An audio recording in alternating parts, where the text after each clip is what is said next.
All right, here we go again. It's the 2Ds. Everyone's One favorite time of the podcast. week right here. Dude, it's my favorite time of the week.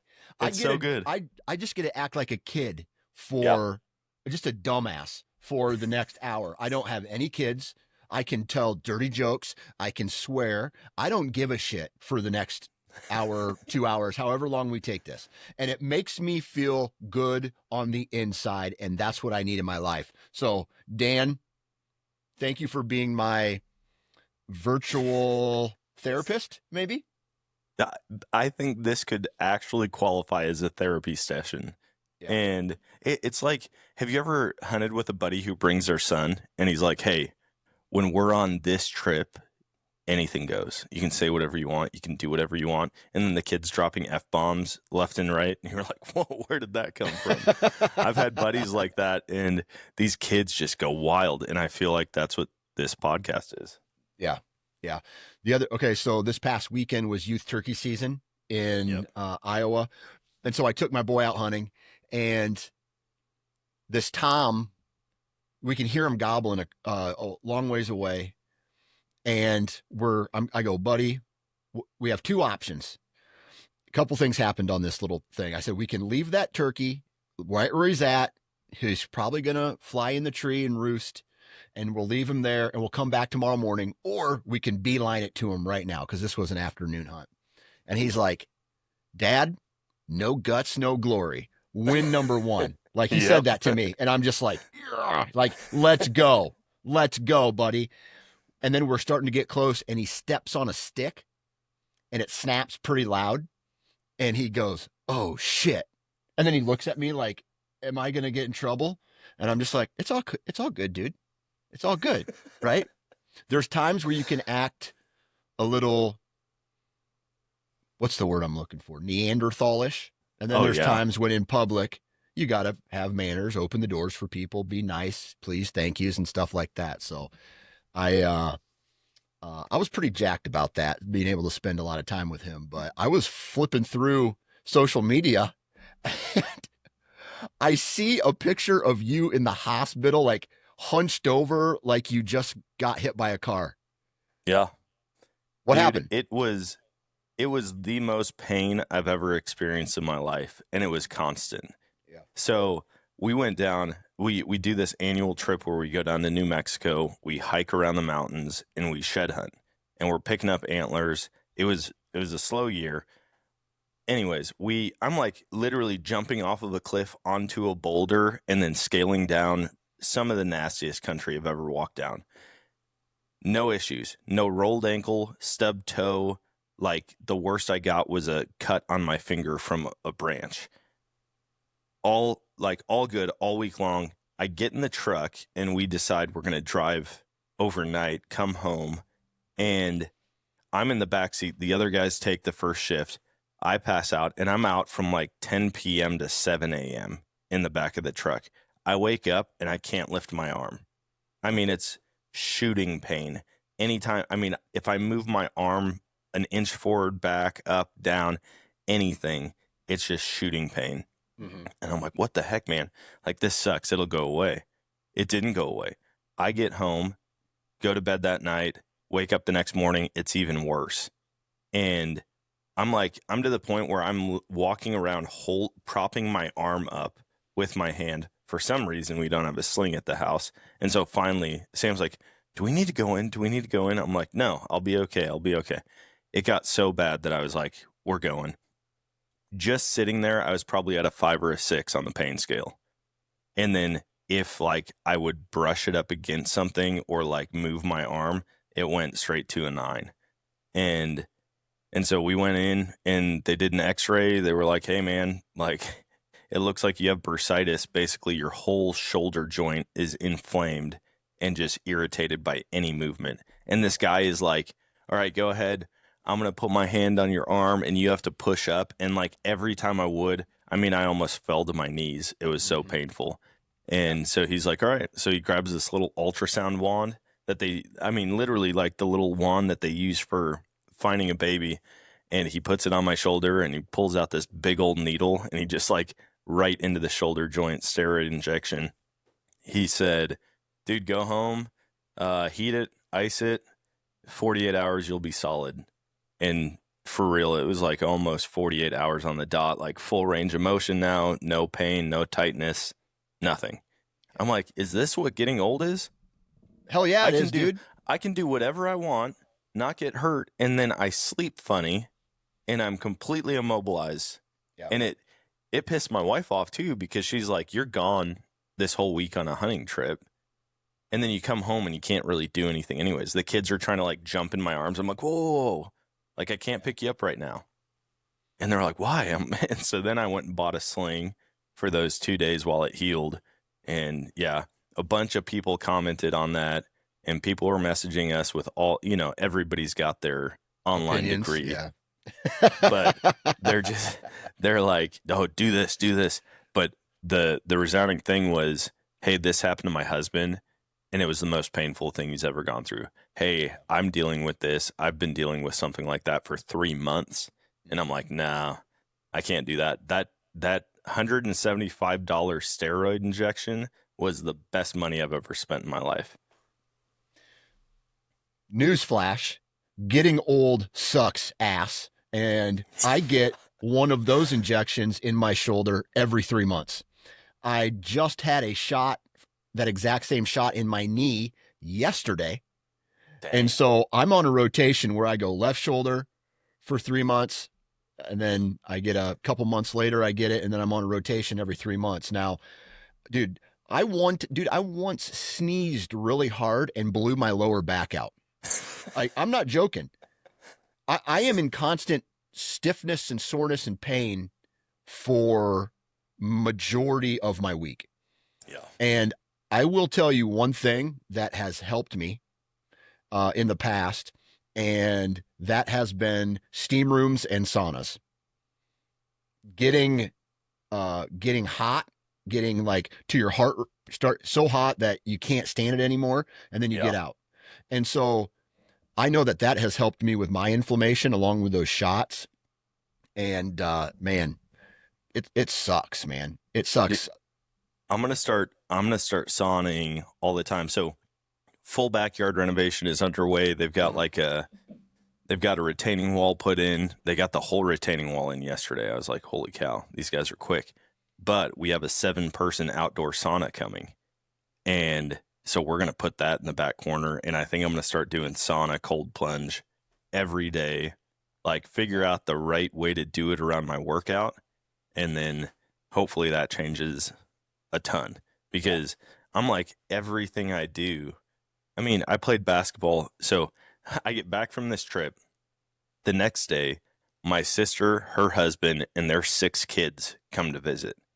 They stay for 2 nights. They left yesterday morning. Tonight, my cousin, his wife, and their 3 kids come. Tomorrow, my dad, his wife, and their 3 kids come.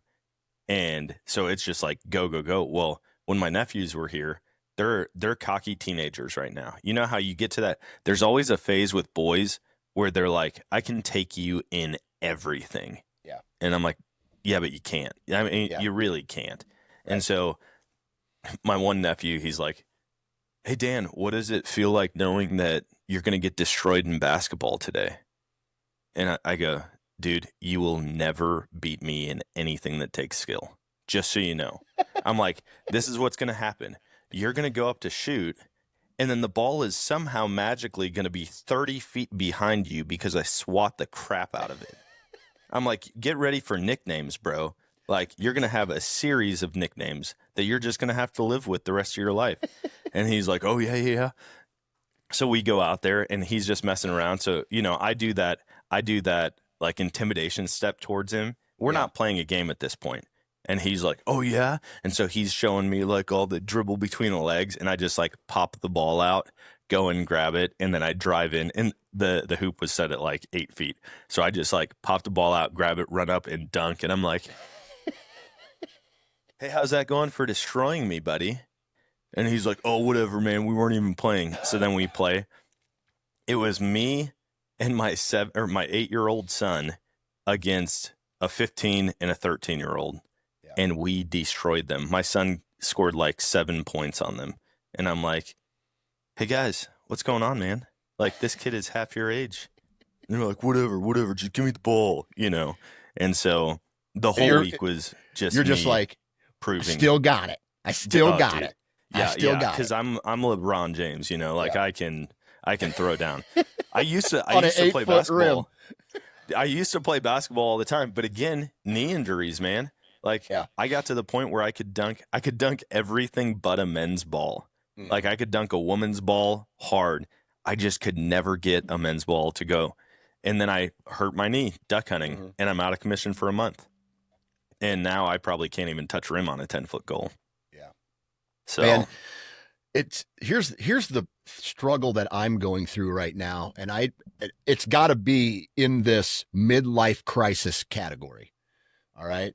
Um, it's not that I'm losing the drive to go and do these things, but my body 100% needs more rest in between workouts.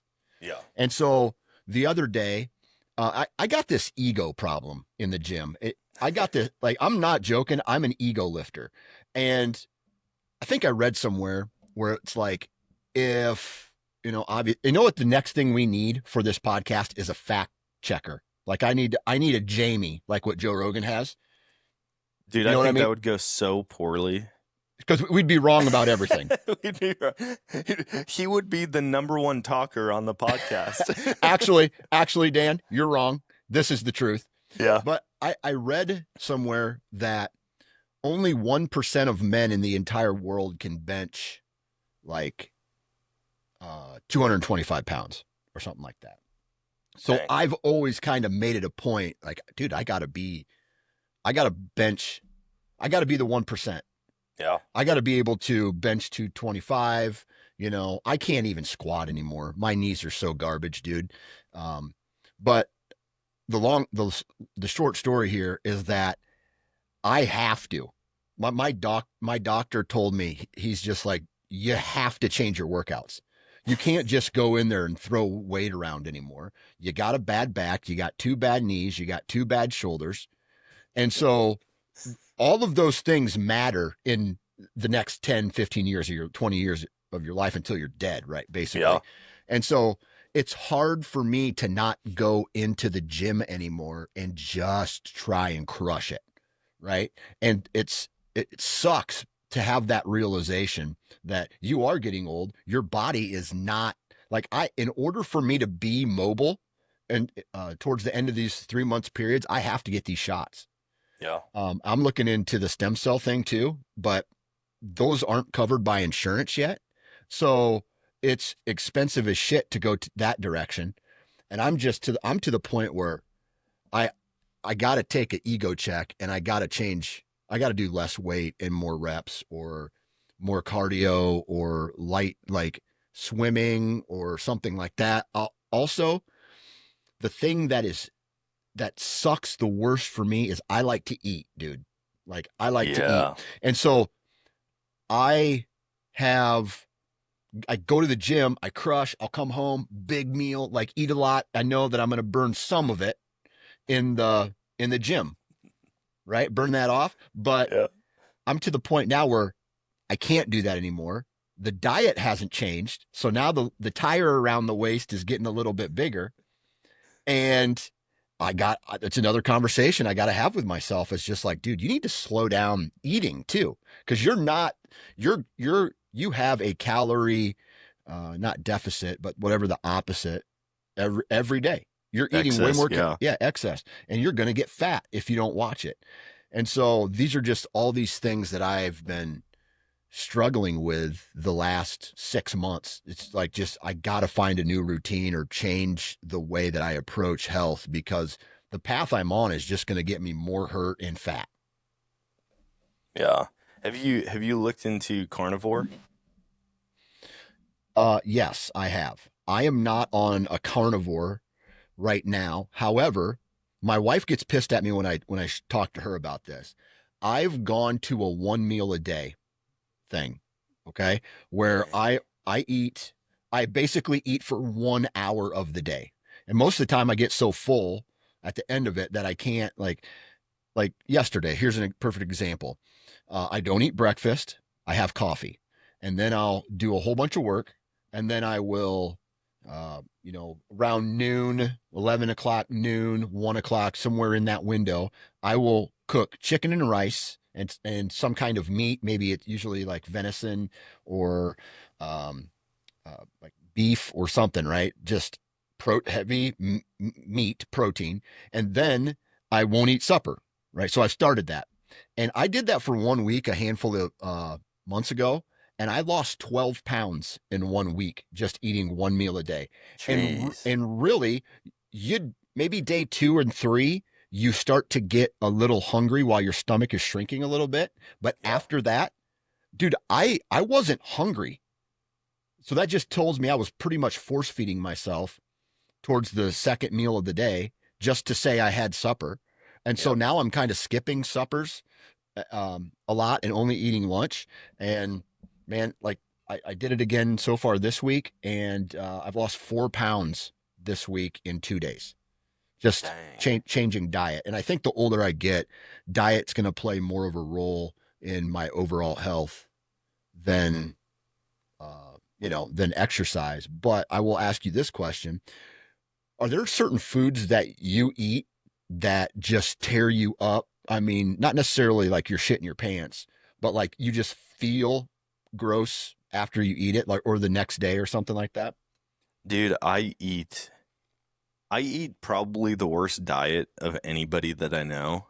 Yeah. And lately I've been getting tore up like in the bathroom constantly. Yesterday, so we went 2 days ago to Mexican, and I just got like these thick chicken quesadillas.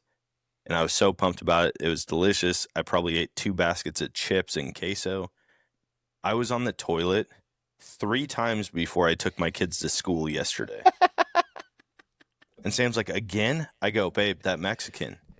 Or I think everybody can relate to this, but hibachi, like you go and get, I mean, teriyaki chicken and rice and the veggies and all that. And here we've got a place called Hinode, and we call it the Hinode blowouts. Like from the time you leave Hinode, you barely have time to make it home before you're like, I'm gonna explode right now. I got a shit. Oh, dude, and it's bad, and it lasts, and it like your farts smell like it. I mean, it's just like Yeah. you almost think someone's heating up leftovers. Mm-hmm. I mean, it's like that close. And so right now, unless I'm eating clean, it seems like everything's just tearing me apart. Oh my God. Two things that really tear me up is when I have a heavy sugar day. Like I'll go to Dairy Queen or something like that, and Yeah. I will have a blizzard or go get a lot of ice cream or have like a lot of cookies or something like that. The next day, I just feel slow, like glue is Yeah. in my blood. And then if I ever eat a ton of salt, my joints hurt so bad the next day. I have to go sit in the sauna, or I have to go like on a long walk to get my blood pumping and get, that stuff, try to get that stuff out of my system. But I'll wake up some mornings, especially after Mexican, where I'm just mowing down on chips and salsa and queso and just the amount of grease that's in that food. And then I get up the next morning and I'm just stiff and everything hurts. And so it's just there. If you It's eat a food healthy, hangover. yeah, exactly. If you eat healthy, you feel better. I know it's not fun because we go out for sushi sometime and I just destroy. Man, there's something about sushi that I can eat way more of it than, I don't know. Like I just don't get full when I eat Yeah. sushi. And I'm ordering, number one, financially, going out to sushi is expensive as shit. Number two, I can just eat and eat and eat. And then I get home and it's just this tons of sodium in Chinese and Mexican food. And I feel like shit the next day. And so Yep. I'm trying to get over this hurdle, um, because I feel like I have, I know I have an addictive personality from Yeah. my past days of drinking way too much. And that has now carried over into food a little bit. And at my age, I'm 44. I feel like I got to start watching that shit. Because if I don't, we're going to have a conversation one of these days about like blood blockages and bowel blockages and just shit like that like my grandparents and dad have gone through. And I need to just settle down and focus a little bit more. The amount of health problems that I'm seeing pop up with people I know, Uh-huh. like I had a buddy, I hadn't talked to him in a while. We used to work out all the time. He was huge, but he got me to my strongest point, like 210 pounds, super low body fat. I was the strongest I ever was. And I talked to him one day. I was like, dude, we got to get together. And he's like, yeah, man, had a heart attack not that long ago. And I was like, okay, hold on. What? And he's like, yeah, just eating too much. He said, I'm eating too much steak, drinking too much whiskey, and smoking too many cigars. And I was like, yeah, those are all things I do pretty consistently, you know? And he's like, yeah, so just got to tone it down a little bit. Yeah. But I'm thinking to myself, I don't know how I've made it this long without a major health issue because I eat. I bet you it's to the point now where I could go down the street to Culver's and I'd be like, hey, it's Dan. And they would just jot down. I can respond the exact way that, like, word for word what they're going to say. When I say, hey, I want a double butter burger with cheese, they go, ketchup, mustard, pickle, onion. Okay on that? Mm-hmm. Every time. I mean, it's like I know The script. all of it. I can tell you exact to the dollar how much it costs for me to eat there, how much it costs for me and the kids to eat there, and how much it costs for me, the kids, and my wife to eat there. Mm-hmm. I eat Culver's all the time. And I'm like, yeah, this probably isn't good, you know? But then I see my grandpa, who was like 450 pounds and was, I mean, he definitely wasn't healthy, but dude, he lived way longer than I would have expected. Yeah. Yeah. And then after your Butterburger, you wash it down with a nice, healthy, large concrete mixer. Oh, dude, lately I've been doing a root beer float. Okay. Don't know why. Nice. My wife That's a got it one day, curveball. and I was like, I haven't had a root beer float in a decade. Yeah. And I was like, holy crap, this is good. Because their root beer is great. I also sub out the fries for cheese curds every time. Mm-hmm. And so it's like, that's a little savory treat after my burger's gone. And normally the burger's gone before I'm a block away. You know, I'm like, crack that sucker open. I eat it before I even get home. I picked it up last night. At probably 9:30. At night? Yeah. Yeah, I had a last If I minute eat meeting that that close I to forgot bed, about. I'm screwed, dude. If I eat that close to bed, I'll lay in there with heartburn and this gut rot, and I have to be active after I eat, or it just doesn't go well. I'll snore heavily. Like, I'll snore all Dude, night I long. wake up and my face looks like it got stung by a bee. I'm like, why is my face all puffy? Yeah. You know? And it's just, dude, everything affects me now. Yeah. But I've been doing weighted hikes, throwing a plate in my backpack and just walking. I did like 3 miles yesterday with my buddy, and we're training for a hunt. But I'm gonna hit it super hard once I'm done with that hunt. Once life slows down a little bit, we've kind of got a lull in things that we have to do and trips that we're going on for a couple months. And so I'm like, I'm gonna hit it hard because I lost 40 pounds a couple of years ago. I mean, just staying consistent in the gym, eating right. And it was like, I want to say it was 4 months. I dropped 40 pounds and then I put it all right back on. So yeah, that's a fact. I was down to 200 pounds, two or three summers ago. I got down to 200 pounds, 198. I weighed 198 my sophomore junior year in high school. And the biggest that I've ever been is 240. And that was my sophomore year in high school. So I gained 40 pounds in 2 years. Jeez. In college, and then drinking and all that shit. And then I did the healthy thing, and I went on ephedra. So there was this pill. I forget the name of it, but it was a very popular supplement you could go buy at GNC. Oh, androstenedione or something like that. Where it had ephedra in it. And so I was taking it was pretty much like meth, but legal, right? So ephedra is what semi truck drivers take to stay awake. And it was in this pill that I was taking. And so I went from 140 or excuse me, 240 back down to like 215, 205 my junior year in college. And I was taking these pills and then I couldn't sleep at night because I was so amped. So at like 2 and 3 in the morning, I would go for like a 3 mile run. I'd come home. I would like go to all my classes. I was trying to eat healthy at that time. And then I would go work out at night and then come back home. And, there's a handful of pills you have to take throughout the day to make this happen. But I just went. It was basically just this giant decrease in body fat, and probably even a little muscle too, if I being honest. And Yeah. basically because my heart rate was at 140 all day long. It was bad, dude. Dude, the amount of the extent that people will go just to lose weight is incredible to me. Like the whole Ozempic thing going on right now. People doing that, I'm like, it's only a matter of Everybody. time before people are just keeling over. Everybody's doing it, dude. You see people with their eyes like sunk in. I mean, they all look like crackheads. Mm-hmm. And If you you're do like, it long dude, enough. Yeah. yeah, it's wild.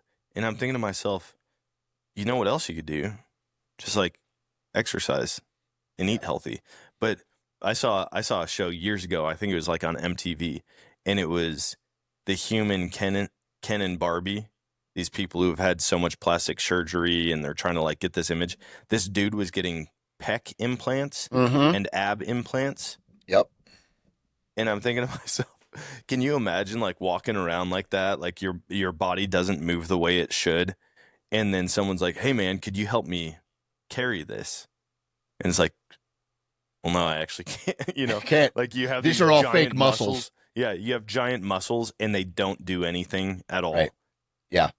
Yeah, it's wild. I mean, I get it. Some people go the plastic surgery route, but Yeah.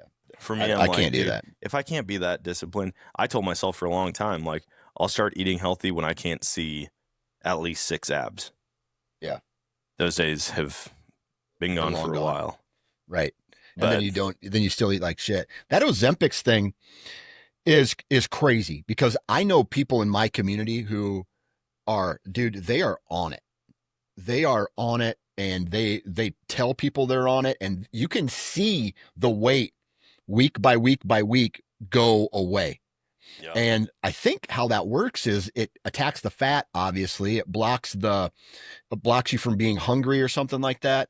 But what people don't understand is it also takes away muscle tissue as well. So muscle tissue is also being lost in that whole exchange. And yes, the scale is saying you weigh less, but you're also losing the muscle which is beneficial for your body. yeah. And so that on top of like here, I'll tell you this, and I don't know if I've mentioned this on this podcast. I know I've talked about it at other places, but did we talk about me being on TRT?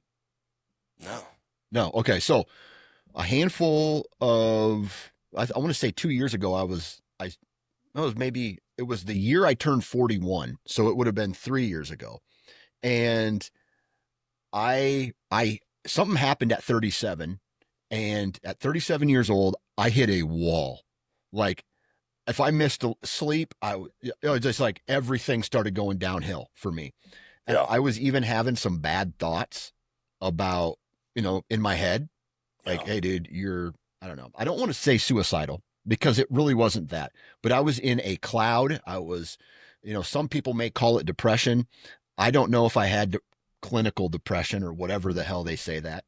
And so there was a time where like a lot of people don't know this, but I took some antidepressants and I felt like shit when taking those.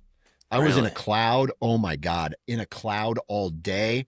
I felt worse than what I felt, even more sad. And just like, I felt like I was in a state of like half asleep. And so I stopped taking. I'm like, dude, this sucks.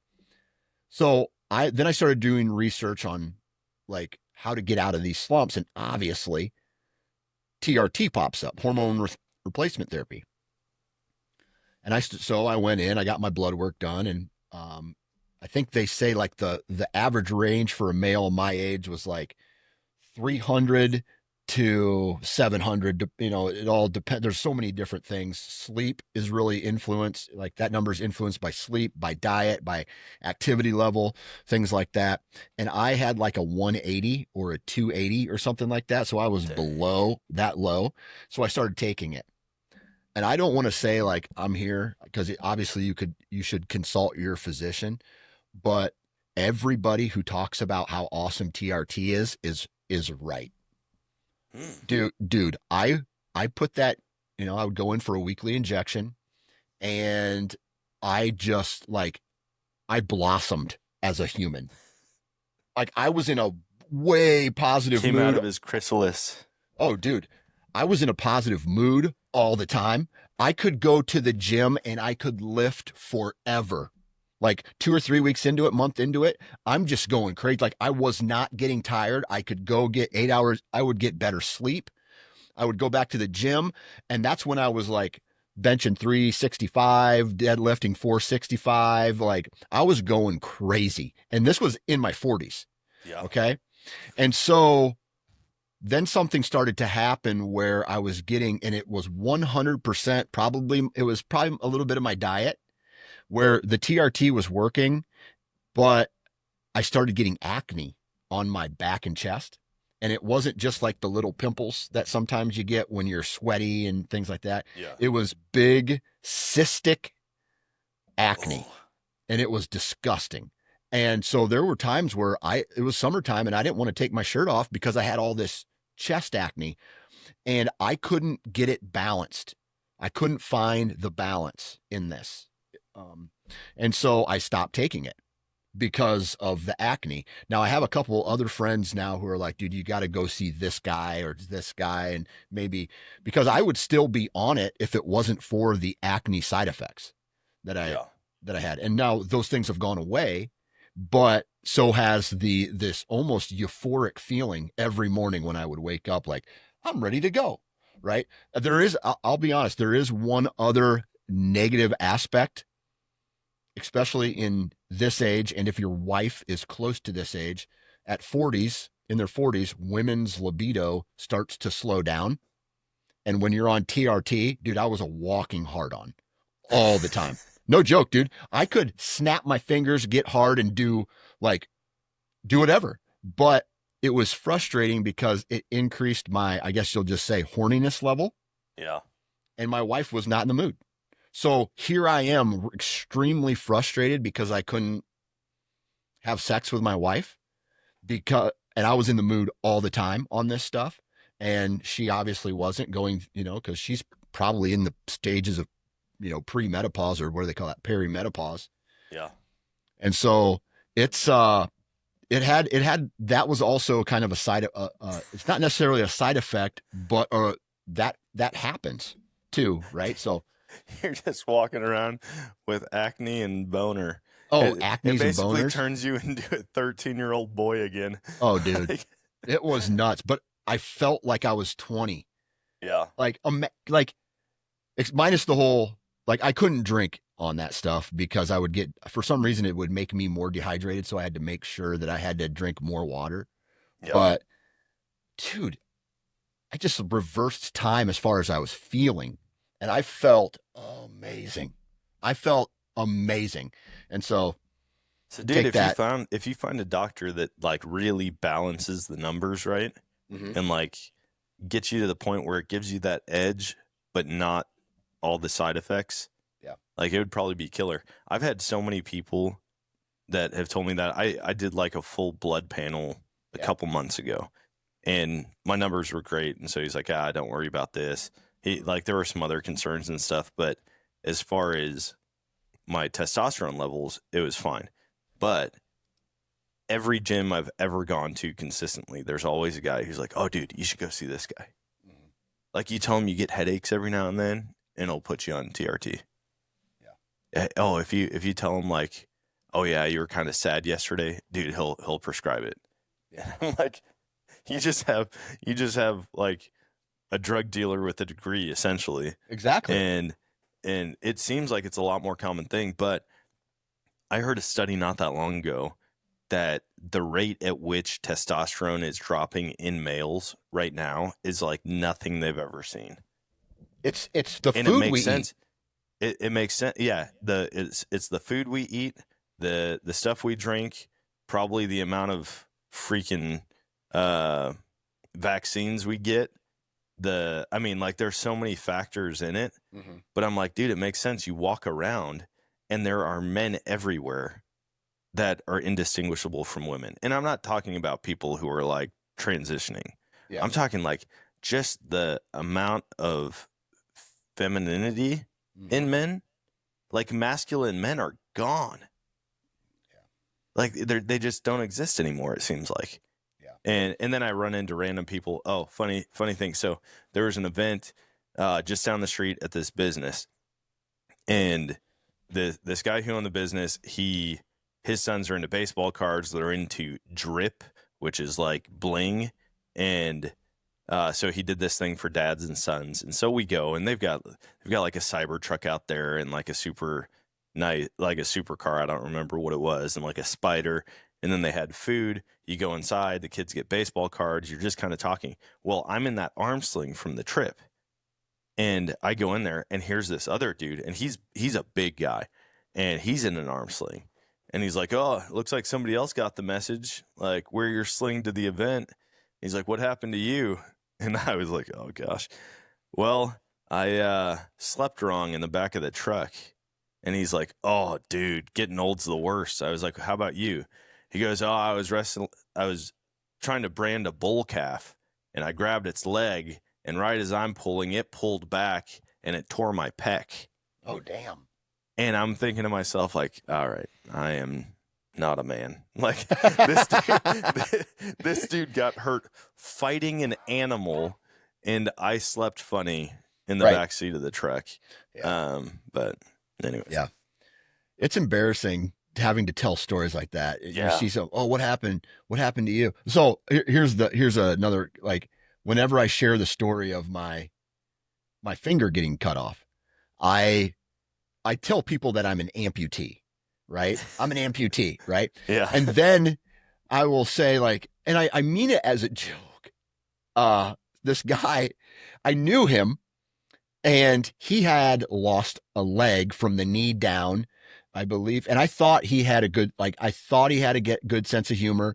I've kind of known him off and on for a little bit. I wouldn't say we were friends, but he lost his leg from the knee down in Afghanistan, I believe it was. dang, RPG to his Hummer or some shit like that. I can't, or like a bad accident, but he lost it during conflict during war. And I thought I knew him well enough to crack the joke where I was like, I put my hand up and wiggled my nub and I go, "Hey, I know exactly how you feel," as a joke. Oh, he did not think that that was a joke.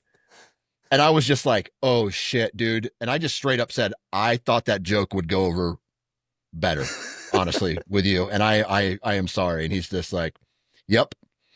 It was just awkward for the time I was around him that day. And then I just kind of avoided him since then. So oh my finger god, and a dude, leg, you right? gotta, Compare. you just gotta love trying to be relatable and Oh just yeah. not going. And I mean, there's some people who that would kill with, Oh yeah. like my brother. He was a heroin addict for 10 years. Yep. He's been clean. He just hit 6 years a couple days ago, and he will make jokes about it all the time, and they're funny, but people get real awkward. Mm-hmm. And then they realize, oh, he's joking about it. They have a sense of humor. And then he flips it to where they're like, oh, I had a friend. I had a friend who was hooked on pills or something Mm-hmm. like that. And he's like, yeah, dude, that's nothing like what I went through. he just loves the awkwardness of interacting with people who don't know how to do things. I may have told this story early on. his teeth have kind of rotted out Mm-hmm. from the heroin use over the years, and my buddy Jason was here, and he didn't know my brother. First time sitting down with him, we're hanging out in the bourbon lounge, just having a drink, and my brother basically was like, "Oh yeah, I was a heroin user for a long time," and Jason goes, "So is that why your teeth are so jacked up?" Like, haha. And my brother did not think that was funny. He's just like, yeah, that Actually, is why. it is why. That is why. And Right? Jason's the type of guy, he'll make jokes and then immediately apologize about them because Yeah. he's like, dude, I'm sorry, man. I don't know you that well. I shouldn't have Yeah. said that. Like gets this nervous energy. And so Yeah. he was just like, oh my gosh, like his brother hates me now. But It's like that scene in the movie. What's that movie with Dave Chappelle and he's the weed dealer? Um, God, it takes place. A lot of it takes place in a record store, and dude, I know what you're it's talking not about. I dazed. just It's not dazed and confused. no, it's kind of in that genre, like between that and How High and Yes. uh Keep talking. Keep guessing. I oh have to my look this up gosh. now. All right. Dave Chappelle weed movie. Dave This is why we need Jamie. Chappelle weed movie. Dave Chappelle weed movie. There's going to be 500 titles. Half baked. Half baked. Half baked. And he walks. So he's like, I need to go get help because I'm smoking so much weed. And so he goes to like a group that's kind of like all these people who are addicted to things. And Bob Saget's in that group. And he goes, yes, my name is so and so, and I'm addicted to marijuana. And the guy goes, marijuana? And they all start making fun of him. You ever suck dick for marijuana?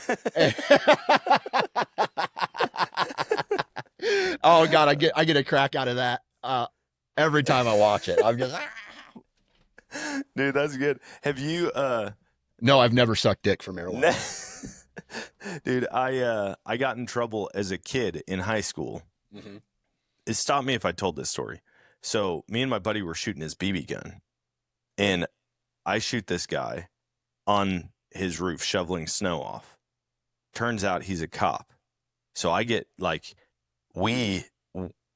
after it hits him, we like freak out. We take off to go to the gas station, and here this guy comes booking it down the street.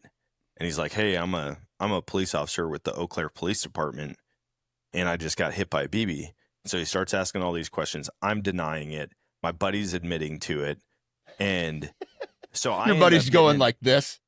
He's like pointing at you. He goes, do you guys live here? I go, no. And Chris goes, yeah. And he goes, do you have a BB gun? I'm like, no. Chris is like, yeah. He goes, were you shooting it this morning? I'm like, no. Chris is like, yeah. And I'm just like, dude, shut up, man. Help me out a little bit. Come on. Dude. Like, this guy has nothing to go off of. And so anyways, he knocks on the door. Chris's parents wake up. They come out. And this guy's like pretty upset, but then he gets cool about it. He's like, oh, dude, this will be a funny story to tell your grandkids. So I'm thinking, okay, I'm off the hook. All of a sudden I see a squad car pull up, and I'm like, crap. He puts me in the back of the cop car. I think I'm a junior in high school. He's asking all these questions. Would you be willing to take a polygraph test? I go, yeah. He's like, you know what that is? I'm like, yeah, like a lie detector? He goes, yeah. I go, yeah, absolutely, man. He's like, all right, we'll see if we can make that happen. And I'm like, dude, this guy's bluffing so hard. He's like, what were you shooting at? I go, birds, squirrels. There's a power line right outside his window, so I was shooting at that. Shooting at soda cans down in the driveway. He's like, so you didn't intentionally hit him? I was like, no, never, And but he goes, were you trying to shoot a police officer with a BB gun? I think statute of limitations passed. He was not in uniform. He was just some dude on the okay. He was just some dude shoveling his roof. Like he had a second level patio deal, Mm-hmm. and it was winter in Wisconsin, so he's out there shoveling. And I mean, I'm talking, we're the house on the corner way over here. He's on the opposite corner of the block, like a long shot. But we're sitting there pumping this gun up like 70 times, and so then I like and we hear it hit his house, and he's looking around, and I'm like, oh man, this is crazy, you know. And finally, I shoot, and I So see him you, start. so you were aiming for him. Yeah. What kind of person are you? Okay, It's a I'm having a BB gun. real We used to dude. No, shoot no, no, each no, other no. with BB guns all the time. I know I did too. All right, we had BB gun wars, but I'm trying to find out who you are because I've heard weed, I've heard church camp, I've heard shooting police officers with BB guns. Like, who are like? It's almost like you have this split personality where it's like I am going to church, then I'm gonna fuck up a whole bunch of rest of shit the second part of the Oh, day. dude, that was exactly how I was all through middle school, high school. Like college, I mellowed out a ton. Didn't really do anything. I mean, like, was pretty straight lace. Mm-hmm. And but like growing up in a Christian home, it was like, dude, we go to church Wednesday night for youth group, Sunday morning, Sunday night for like youth small group. Like I was there all the time, and so it was like, and it's not that You I had to didn't balance it believe. out. Well, it's not that I didn't believe this stuff, you know, like I was totally all about it. But then I'm a kid. I'm still a dude. And you put me with a group of guys who are making bad choices, and I'm going to make bad choices also. You Yeah. know what I mean? And Yeah. so I'm not saying it was like a split personality because even in those bad decision making times, I still love Jesus. I still believed in God, you know, but also I want to have fun. Yeah. And I think that's where a lot of people get it wrong. It's like, oh, dude, you're a Christian, but you drink. Yeah. So what? Yeah. Like my dad's a firm believer that Jesus didn't turn water into wine. He turned it into grape juice. Okay. And I'm like, I mean, there is zero evidence for that, you know? Like you have like the oversaved people that won't buy a Dirt Devil vacuum because it's got the word devil on it. And then you've got people who are just like, hey, guess what? Jesus loves everybody. And I'm not saying that that means do whatever Right. you want, Right. but we have a lot more freedom to do things than what people like. I'm not in a cult where Yeah. it's like, you can't do this, you can't do this, you can't do this. You have to name your kid a biblical name, otherwise you're not actually saved, you know? So anyways, this guy gets shot with a BB and Oh, shoot this dude with a BB gun. so, and I'm thinking like, dude, there's no way, you know, like we close the window, we throw the BB gun back under the bed, and I'm like, dude, let's go to the gas station. So we're walking across the street. Here comes this guy beelining it, and I know it's the guy. I see like he's You had him in got your the sights same earlier. jacket. He's got Yep. the same jacket and everything, and so he comes up. I think he's gonna be cool about it, and he was until the squad car showed up. So now I'm in the back of the squad car. The guy's asking me all these questions, asking me where I'm shooting. I'm lying through my teeth. And he's like, you know, we can get a velocity and range inspection team out here, right? And I'm thinking, for a BB gun, you know, like, dude, chill out a little bit. I was like, yeah, dude, do whatever you need to. Like, I can show you where I shot from. And I mean, he knows where he was standing when he got hit. So I don't know what it's going to tell you. Like, a bird must have flown by at just the wrong time, you know? And so he calls my dad. He's like, hey, Mr. Matthews, I've got your son Daniel in custody. He shot a police officer with a BB gun. Like, if he were to tell you that it was an accident, would you believe him? And my dad just vouches so hard for me. He's like, oh, Daniel is such a good kid. He volunteers at the youth group. He gets good grades in school. Like, he never gets in trouble. Like, if he said it was an accident, it was definitely an accident. And so, anyways, I get written a ticket for discharge of a firearm in city limits, which it's not a firearm, so I could have fought that. But I was getting off pretty clean, knowing that I did it on purpose. And then he sets up a court date. I have to go see a social worker for like 6 months, like every couple weeks for 6 months. And then I have to go to a class for troubled teens. Mhm. So when everyone else has a half day of school, we get out of school and we have to go and sit through this like 5-hour deal with this lady who like talks to us about making good choices. And so my dad shows up. He picks me up right away. He's like, all right, show me what happened.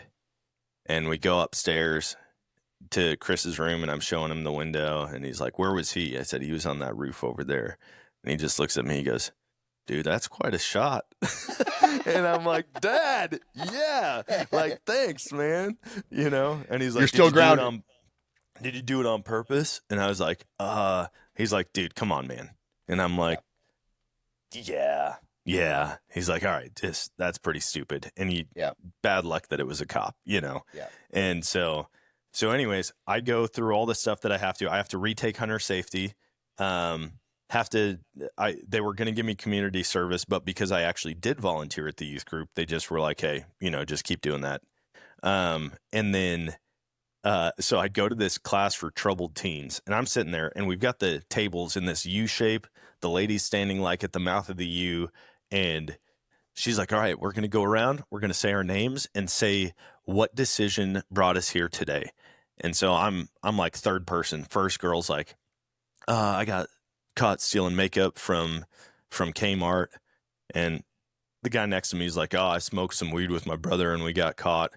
And it gets to me, and I just go, "I shot a cop." And it's like everyone's just kind of like looking, nodding their heads, like, "Oh yeah, dude, I've been there, I've been there." And it gets to me, and I go, "I shot a cop." And immediately, all eye contact just diverted other places. And I'm like this hippie-looking kid from rural Wisconsin, and all of a sudden, I get so much street cred with all these other troublemaker kids, and I Nobody's never clarified beefing it, with you. never Right. said a word other than that, and then it just kept on going. And yeah, so that's like basically the only trouble I've ever gotten with the law aside from speeding Yeah. tickets. But So in 2005, what's that? 20 years ago, I got an OWI. I was 24, 25 years old. I got it in Arkansas. I was living in Arkansas at the time. And I was at a bar. I had too much to drink. I got into my buddy's car with him and his wife, and we drove back to his apartment. I felt like I was great, but still, drunk. yeah, And I pull in. I'm just going to tell the whole story. I pull into the parking lot, and I pull into the parking lot of the complex. I get out of my car, I start walking to the apartment, and two undercover cops pull up and go, "Hey, you." They didn't even get out of the car. They say, "Hey, you, where were you at?" I go, "I just got home. We were out here doing, having dinner or whatever." And they yeah. go, "Wait right there. Do not move. You fit the description of someone who has committed a stabbing tonight." And I'm just like, I Whoa. I did not stab anybody tonight. Here's where I was and all this. And so I had to basically tell them that I was at a bar, but not at this other bar where the stabbing happened. And so I got put in jail, and I got put into the community, like a big community block where there's one toilet. And so I was drunk, and nothing sucks worse than being in an uncomfortable place as you're starting to sober up, right? Yeah. And so it's me and another guy. He's in there for the same thing. And then about 25 Mexicans all get pushed into my my cell, and they all were covered in blood.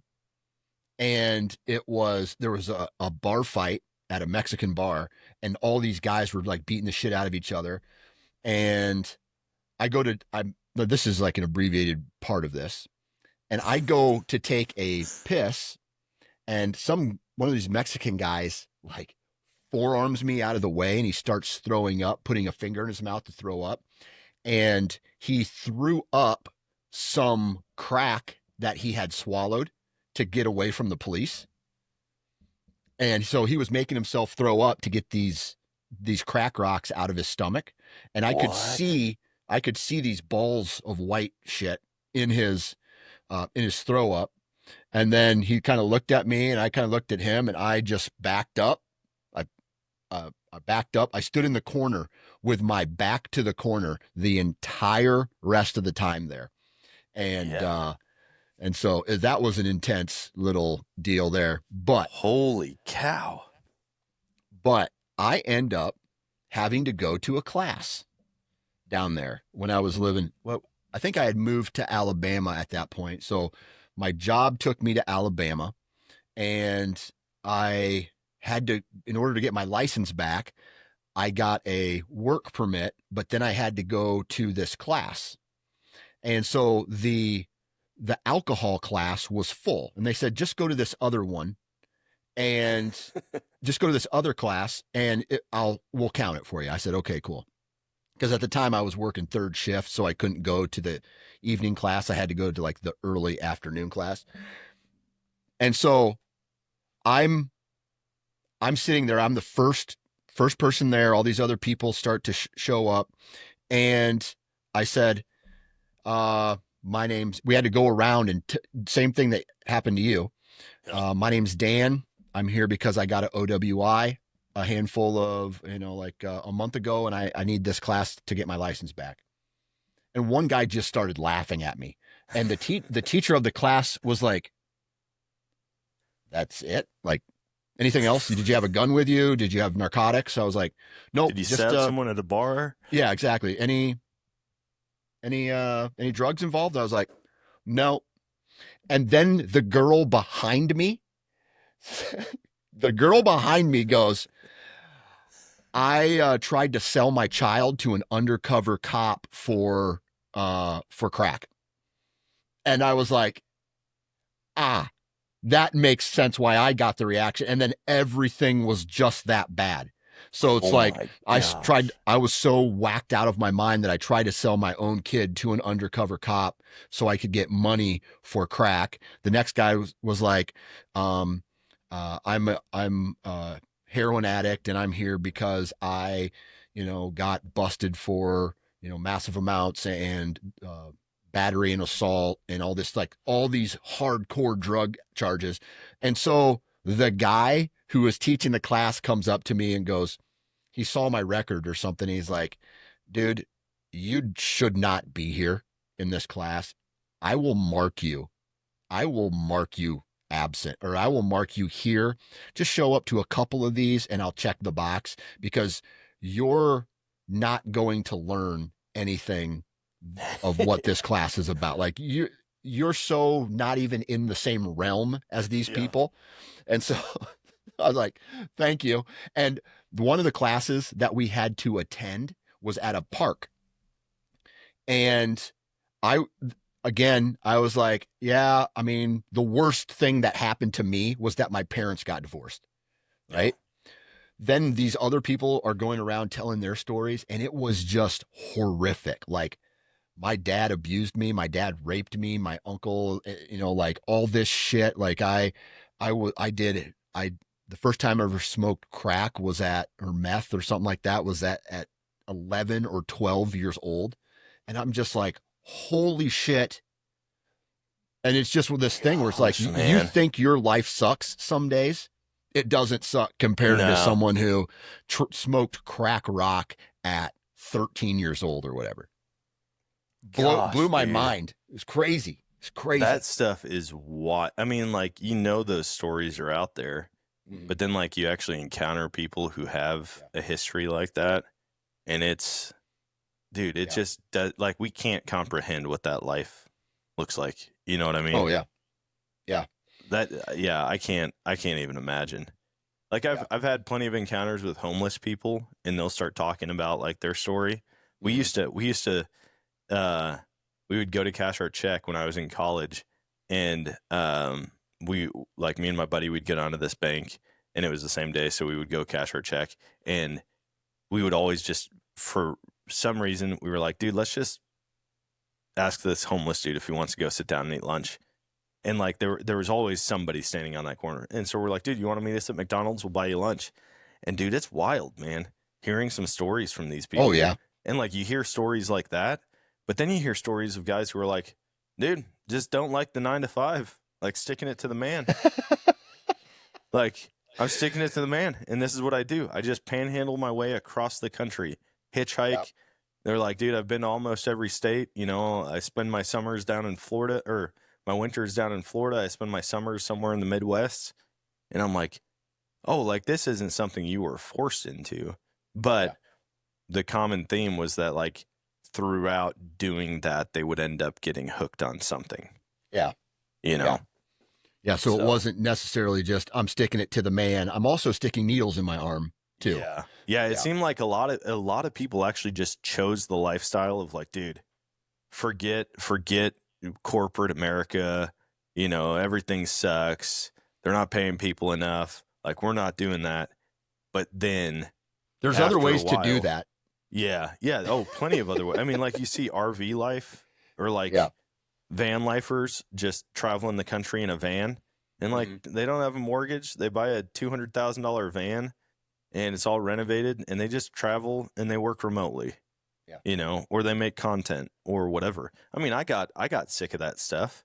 Like, I got sick of answering to somebody if I wanted to take my kids on vacation. Like, hey, can I have your permission to go and do this? Yeah. And like, that drove me nuts. And so, I mean, we quit, but we didn't just go, you know what? We're just going to live on the streets, you know? There was a documentary that was put out several years ago, and there was a guy out there who was pretending he was in a wheelchair, and he was acting, and he had a sign, and he acted, really handicapped, and he's like, "Help me, please! I'm a veteran," or whatever, whatever the case is. And then a reporter interviewed him, and the guy did an interview as the handicapped wheelchair bound guy. And then the guy doing the interview backs up and watches him for hours. And he goes through this whole routine. And it was in a spot where there's always conventions. So the downtown area of this big city is always busy. And, he makes his handouts every day. And this was 10 or 15 years ago when this documentary came out. But then towards the end of the day, as it starts to get dark out, he rolls his wheelchair around the block, unlocks a car trunk, stands up, puts his wheelchair in the back of the truck, and drives off. Yeah. Okay. So the next day, the reporter comes back and starts to interview this guy again, and he's doing the whole same handicap thing. And so the reporter starts to fuck with his business, and he's starting to like, actually, don't give your money to this guy. He's acting. And the guy goes, okay. Like, he lets people walk by. He rolls out of the way, and he motions for the guy coming over to help him. And he stands up. He walks around. He goes, "What do you want to know? Because you're ruining my money now. Yeah. I need you to go away. I'll tell you whatever you want to know." This guy was making like anywhere between $80,000 to $100,000 of a year begging in this one area, acting as a handicapped man. Dude. And I'm like, I think I saw clips from this. Yeah. Didn't he get in a Porsche? Like, I don't think it was a Porsche, but it wasn't a bad car. I mean, the guy said, "Hey, I have a nice house." Yeah. I don't know if I think he had a wife, but I don't think he had any kids. But his 9 to 5, like, he would get out there on the morning traffic. So he had to get up early. He would put his car in a very unassuming spot, get out, roll up, turn on the handicap switch, and then just act. Like, he had blankets over him. He looked real unkempt. He even had facial distortions, like some handicapped people have. Like, this guy was going all out, but he was making bank on this. Dude. And so he got exposed, but I don't know if this dude ever really quit. Oh, I guarantee he didn't. We have a ton of panhandlers here in the area now, and somebody did. It wasn't that extent of news story. Yeah. But they highlighted her on Facebook one time, and she's got all of her money fanned out, and she's talking about on Facebook how good of a day it was, and she made like $400 and some that day here in not a touristy area, just on the corner, and people are just throwing money her way over and over and over. And I think they've started cracking down a little bit on homeless camps in the area. Um, but like they make serious money. But also there's a schedule and a hierarchy for certain corners. Like you can't just go and panhandle on a corner. Like you have to get approval from some dude who is running the schedule for the homeless people To to beg. panhandle on that Right. corner. That's And then nuts, man. I saw these people getting busted. Um, I was by Bass Pro, and there were four people, one at each street on the intersection, and they were walking around, and they all had the same signs about their niece who has chemo or has cancer, and she's getting chemo and needs this surgery coming up, and they all have these signs, and they're walking around, and I'm like, dude, I told my wife, I go, this seems super weird Mhm. and organized. Like, I bet these people travel. And it wasn't 5 minutes that we were sitting. We were actually eating at a restaurant on the corner and we're watching this. And all of a sudden, cops pull up and they go to each individual and basically shut them down. Like, hey, you can't do this.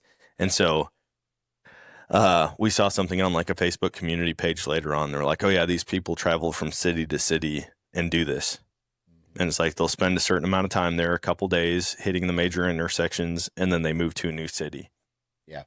And But do you think any of those people pay taxes? Hell no, no, they don't pay no taxes. chance. The new one, this is creative, and I am fully on board with this. Like, good for Okay. people coming up with this idea. Have you seen the like buy us a drink? Buy us a drink. We just got married, and then they put like their Cash App or their PayPal or Venmo or whatever. Yeah. That has become a scam, and people are making hundreds of thousands of dollars a year just by putting new creative window paint on the back of their car, and people are just sending money to their Venmo and Cash App and stuff. And That's so it's crazy. like, just graduated, trying to take a trip to Florida. Here's my Venmo. And, or it's like, yeah, newlyweds or new parents or whatever. And it's just a whole slew of things on our honeymoon. Um, and people, I mean, like just in traffic, they're like, oh man, yeah, here's some money for a drink, you know? Mhm. And they're just sending 10, 15, 20, $50, who knows? And people are making so much money off of it. I'm like, I've never seen that on a car and been like, yeah, you know what? They should have my money. Yeah, exactly. But apparently there's people who are just like, oh, how good for them. Like, I'm going to make their day. Yeah. But I'm I'm like, gonna what a help. I'm gonna creative help thing. them You out. literally just drive around all day long and you have that on the back of your car and just raking in money. You're not even having to ask for anything. Mhm. You just wipe it off and write it new the next day. Yeah. My favorite are the bums in Nashville. Well, I've seen it in other places more than just Nashville, and they have signs that say, "Not gonna lie, need money for drugs." And Yep. I saw that at a Green Bay St. Louis Rams game years and yeah. years ago. All right. I respect that guy, Yeah. right? I respect him. He's not bullshitting anybody. He's No. like, you know what? You give me $20 and I'm gonna black out for for 48 hours. I'm gonna pick all these scabs off my skin, and then I'm gonna do the same thing tomorrow. Not gonna lie. Not gonna lie, just trying to get hammered. No, there was a guy, he was out where everyone was tailgating in St. Louis before the Yeah. game, and he had that sign. I guaranteed he cleared more money than any other homeless guy out there. Oh yeah. I mean, all these guys are walking around with beers. They're like, here you go, man. Like, let me grab you a beer. And so they're like bringing him beers, also dropping money into his jar. And I'm like, dang. I saw another guy, a sign one time. It said, family abducted by ninjas need money for samurai training. And I'm like, I gave that guy $5. I was like, just because you have a creative sign. That's creative. Yep. Yep. Now, here we are making fun of some of this stuff, but then the sadness comes in when you see somebody out there. And I was in New Orleans, and it was like, I don't know. Have you ever been to New Orleans? No.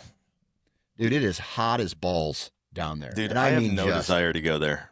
no, I've been there multiple times, and it's a gross city. Like down at the French Quarter, it smells like there's puke all over the place. There's booze all over the place. Like it just smells like a bar trough after just nights and nights of dumping shit alcohol down into Yeah. gutter. It just stinks. Anyway, so we're down there. This was a handful of years ago when I went down there for the uh, Quality Deer Management Association banquet. And Yeah. there was a mother out there with her child, had the sign begging for money, but you could tell she was addicted to something. And this baby is out there in the sun, straight sun contact, just roasting. And people were like concerned that this baby was going to get heat stroke or just sunburnt really bad and things Yeah. like that. And finally, somebody showed up and like was like, let's take you to some kind of, I don't know if it was a hospital or a homeless shelter or something, but like that baby would have been out there just getting sunburnt, dehydrated. Like I didn't see any sacks full of formula or milk or anything like that. So, man, that shit's Dude, that's scary. so things with kids like that. I don't do. I mean, I have kids, so anything with kids, man, Yeah, that that I hits got. a different chord, and it's like it makes me sick, but then it also angers me so Yeah, much. yeah, Like I don't get rage about anything, but that, oh man, yeah. when something's happening to a kid, I I got a wish I weak had a spot for that shit. superpower and I could just deal with people who like abuse kids or hurt Yeah. kids. You said that in the last podcast. Oh, I So probably did. Dude, I say that all the time. Like, you you know how said you were people, going to transform into a little girl and beat the shit out of guys who beat the shit out of kids and women. yeah. Yeah, Yeah, you know how cool that would be? that'd be cool.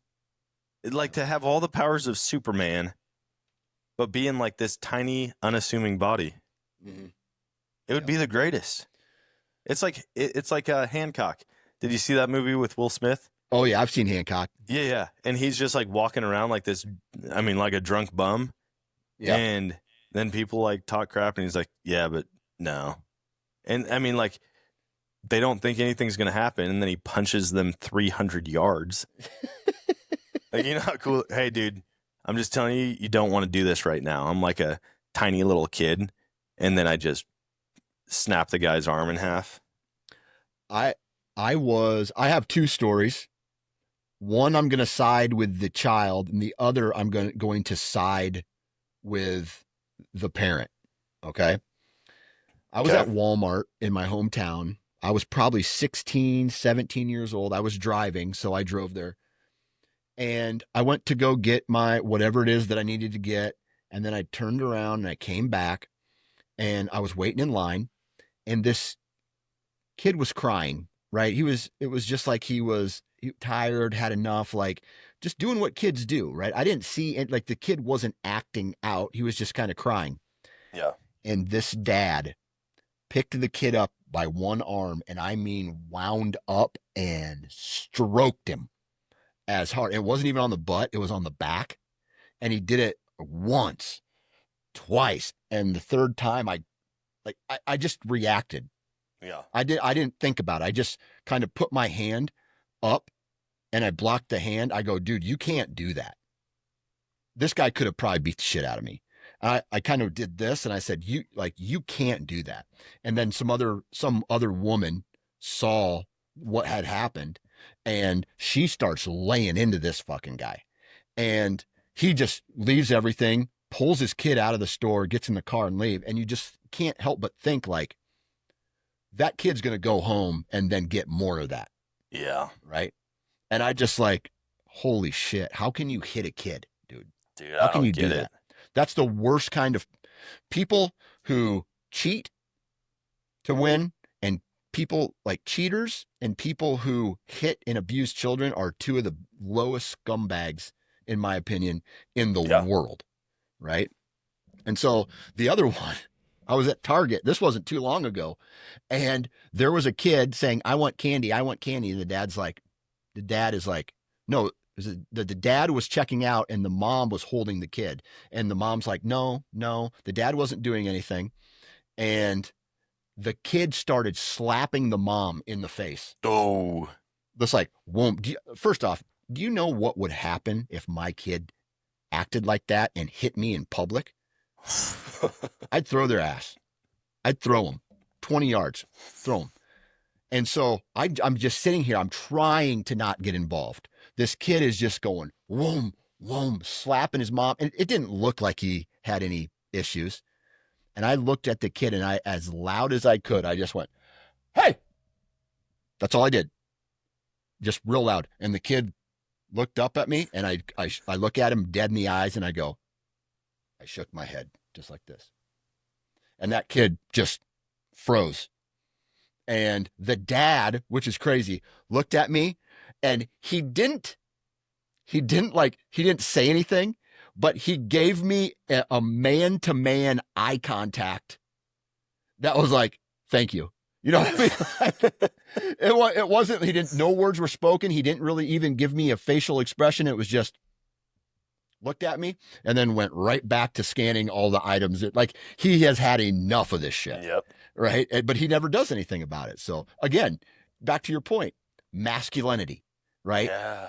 Sometimes kids need their ass beat. I'm sorry, but they need to get their ass beat. Not abused, but ass beat. Yeah. There's a huge difference between discipline and abuse. Yeah. And when you're doing things out of anger towards your kid, that's where you start crossing into the abuse side. Oh, yeah. If you're doing it as a correction, totally different ballgame. Mm-hmm. And dude, my kids, oh man, it's funny because like we see the worst in our kids, like when they do something and I'm like, oh my gosh, dude, what are you doing? But then I see other kids and I'm like, my kids are pretty good. You know, like they're saying, yes, ma'am. Yes, sir. Like if I tell him to do something and he goes, oh, I'm like, nope, nope, come here right now. And I'm like, I'm going to give you one more chance. I'm going to tell you to do it again, and you better respond the way that you should. Yep. Do you understand? Yep. Yes, sir. Boom. Go and do it. I'm like, I don't put up with crap with my kids. And I've seen all different parenting styles, and I'm like, dude, I will never have that. I heard one of my kids, I don't remember what he said. I don't know if it was my son or my daughter. One of them basically said like, I don't care. I don't want to do that to my wife. And they just hear footsteps coming through. Bad idea. Borderline running. And I go, bad what? idea. And my wife doesn't put up with anything either. I mean, like, they can't get away with anything around her. Yeah. But I don't know what had happened, and they said that, and it was like, she's already dealing with it, but I'm going to make sure it's fully dealt with, and I just booked it in there. I just, the only time it caught me off guard. Do your kids ever do something that like they should be getting in trouble for, but it catches you so off guard that it's hilarious, and you have a hard time not just cracking up about it? Yeah, my youngest son does that a ton. Like he'll do something that's naughty. He knows he shouldn't do it, but then he ends it with like a funny dance move or like a really funny face, like, and then he shakes his butt. And then I start laughing at that. And then I have to punish him while I'm laughing. He's not taking it serious. So the problem doesn't get fixed. And then you laughed at it. So it's like, now he knows he can get that reaction out of it. Exactly. We have a couple of those. Yeah. My daughter, it was the first time that she really acted out. I mean, she wasn't an easy baby. Like she cried quite a bit, but when she was big enough to be like running around following her brother, they kept coming in and out of the house and not shutting the door. So I told him a couple times, I was like, hey, make sure you shut the door. And finally I got upset about it. And she comes running past me, and I go, Ember Joe, shut the door. I'm not going to tell you again. And she turns around, and she just gets like this angry face. I mean, she's not even fully talking or communicating well. And she stomps her way back to the door, 2 hands, boom, slams it shut, turns and looks at me and just screams as loud as she can, like making a fist, and then she comes to storm by me again, and I go, nope, and I'm laughing, but also like, you're not going to get away with that. Like she had a full-on just anger meltdown, and I was like, holy crap, like this is at 2 years old. Imagine what 14's going to look like, you know? Yeah, dude. And yeah, so I told my wife about that, and she's like, "No way." But for the most part, my kids are pretty chill. Did Yeah. I told you about the bad word thing that we do with them? We No, I tell don't them they think get to so. say a bad word. No, I don't know if you've told that. So we've done this thing to get kind of a beat of where they are in their innocence. Like, what are they hearing from their friends? And so we saw this thing online, and the mom tells her kids, "Hey, you can say the worst word that you know, Mhm. and you will not get in trouble." So we sat our kids down and did that. And I go, "Canyon, what is the worst word that you know? You can say it. You will not get in trouble. You only get to say it this one time, but you will not get in trouble." He gets all nervous sitting there, and he goes, "Bye." Well, we have a guy. We What's have a up? guy. We have a guy just show up, and uh, Scott, Mr. the, I, Scott from Dialed. What's up, dude? I know, right? So we have gone over on this podcast that we're recording, which it's not hunting related at all, and so it's fun that you're on here because uh, I have 3 kids. He has Two he kids. has 2 kids. You don't have any kids, right? Mm-mm. No. Are you in a relationship with a girl right now? Yes. Okay. So is it serious? Can I ask that? Is it serious? Yeah. Okay, it's serious. Okay, good. Yeah. So we've already gone through all the shit that you're about to go through if you decide to have kids. And we're talking about like our parenting styles right now. And so it's funny. I'll tell you what. Do you have any questions about parenting for No. any of us? No. Okay, good. Good. No. No. I know. Perfect. I know. I know exactly what not to do because of how I turned out. So, like, based on my parents' parenting, and then I have two-year-old twin nieces, and Yeah. watching my brother and my sister-in-law be parents, Yeah. like, I think I've just came to the conclusion that I don't want any of that. Okay. Like, Fair enough. but Fair well, enough. it depends on the day, I guess. But no, I mean, no, I 100% feel like I know exactly, like, I don't want my kids to turn out like me. So just Yeah. do everything opposite of what my parents did. Exactly. There Exactly. you Because go. that's how I parent. That's Yeah. how I'm like, my dad, my brother's, my oldest son's like, "Hey, Dad, man, I like hanging out with you. I want to be like you when I grow up." And I'm like, "Please do not be like me when you grow up." I was the biggest. Me and the other Dan here talk about this all the time. I was the biggest douchebag ever, ever in the world. Please don't be like me. Oh my dude, like there's literally like I don't sleep much, but there'll be nights where I'll just wake up and all of a sudden I'll think about something that happened like when I was in high school Yep. or like a situation from like when I was in high school. And I'm like, dude, you were such a piece of shit. Like, like you were the biggest fucking tool ever. No wonder why girls wanted nothing to do with you. Like, and I like it'll keep me up all night, and Yeah. I can't, like, it'll be days. I'll just be like, I remember one instance I went over to this girl's house who I really liked. Her dad was friends with my dad that had been on some hunting trips, and I fucking show up to meet this man for the first time in like baggy sweatpants, like a 2X hoodie when I weighed 130 pounds. I had this bandana on, like just a thug wannabe. And I'm like, oh, you are such a douche. Like, how, like, why did you think that was cool? I do that all the time. Like, Yep. I'm like, oh, God, I should have just ate a bullet a long time ago. my, God. my mom is in the stage of her life where she's emptying out the house, and same with Yeah. my dad. And then they're bringing shit, just like buckets and totes of shit. And I had this big plastic bag full of pictures from high school that I would take and go get developed. And I'm looking through them, and there was a picture of me with frosted tips and Oh, yeah. a seashell necklace. Yep. Oh, And I'm just like, oh, yeah. oh my God. Yeah. Oh my Probably a God. What a Hollister douche. shirt. Oh, yeah. Way too much Axe body spray Yeah. on. Oh, Jesus. Douche level. We talk Yeah, about Yeah. just douchebags a like lot. just frat boys in the making, like Yeah. fuck. This is I what the remember, girls like. yeah, like I know. It's like I'm embarrassed of the human being I used to be. Like my style, everything. Like I was like this hick that wanted to like be a poster boy for Abercrombie in Hollister, like just so confusing. Blasting like Tupac and Biggie Yeah. in the No, car, oh yeah, small town. like Yep. driving around in my shitty Chevy Blazer that was all rusted out, just rocking to Bone Thugs and Harmony, thinking There you go. I was tough. Like, oh my god, I would kick the shit out of like that version of me. Oh well, we've talked about that. We've talked Yeah, about that. but now like because of it, I'm so bitter. Like I see like friends' kids and like I'm so judgmental of other people's kids.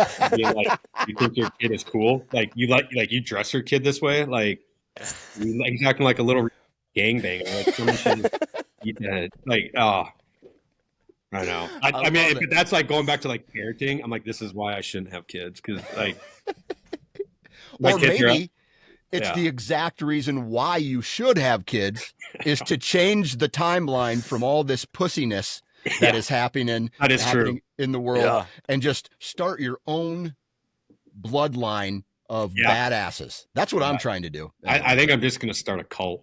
There you go. I'd join. Yeah. Yeah. No, Well- it's so funny. Like I literally like one of my best friends is getting married here in a couple weeks, and of course him and his fiance are having the conversation of kids, and like we literally talk about that. I'm like, whatever you do, it's do not let your kids be the version of you. Like Yeah. he's like, oh no, dude. He's like, absolutely not. Like, yeah, it's. But I guess like looking at it, the positive is if it wasn't for those versions of us, we wouldn't be these versions of like All right. better version of ourselves. But it's like, man, I probably could have made life a lot easier for me if I wasn't such a tool. It's a stage. I try to work through that with my kids because, like, my kids leave the house and they look like they should be on the corner begging for money, you Yeah. know? And That's I'm like like, dude, I go, dude, you're not going to wear that. My kid got a Dude Perfect sweatband from school. He, like, his buddy won it and he won something else and they traded. And he wore that sweatband to school for 2 weeks straight. And I'm like, hey, pal, like, really? And I'm thinking to myself, dude, I went through a phase where I was making hemp necklaces. Oh yeah, And with dude, the, I with, had, I with mean, the I glass looked like, beads. I looked like Mr. T with the amount of necklaces that I had on. Yeah, And my mom was like, oh, you can't do this. At one point, it was probably in like early middle school, I would like gel my hair. And then I had like points coming down oh yeah, on my forehead. And my Yep. mom is like, you can't do that. It was my school picture day. yeah. She's Emo? like, Were no. you an emo? No, No? I was like a weird hippie. I was yeah, like a I jock think- hippie. I don't think know. I'd rather have been a goth or like looking back. Yeah. I think I would have rather been a goth or an emo like back then than what I was because I don't even know what the fuck I was. You're like a mutt of culture. I was, Yeah. literally 1 week I'm wearing a seashell necklace, the next week I'm wearing a hemp, like blown glass beaded necklace, and yeah, I was all over the board, Hey, sometimes it takes a long time to find your true self. Yeah, You know what I mean? So yeah. I've come to the conclusion that like I find comfort in the fact that I'm just a degenerate, and Yep. I'm okay with that. Like, Yeah. 'cause, like I'm consistent. Like I know my lane, I stay in that lane, and I do it very well. So yeah, good. yeah. That's so funny you bring that. Like I refuse. Like like every time I go home, my mom's always like same thing, pulling stuff out of the archives. Yeah. And if it's from any of the 4 years of high school, I just bypass it. I'm like, Yeah. Nope. I'm not even looking at it. This did not exist. Yeah. I've deleted that part of my brain. Yeah. I try to so hard.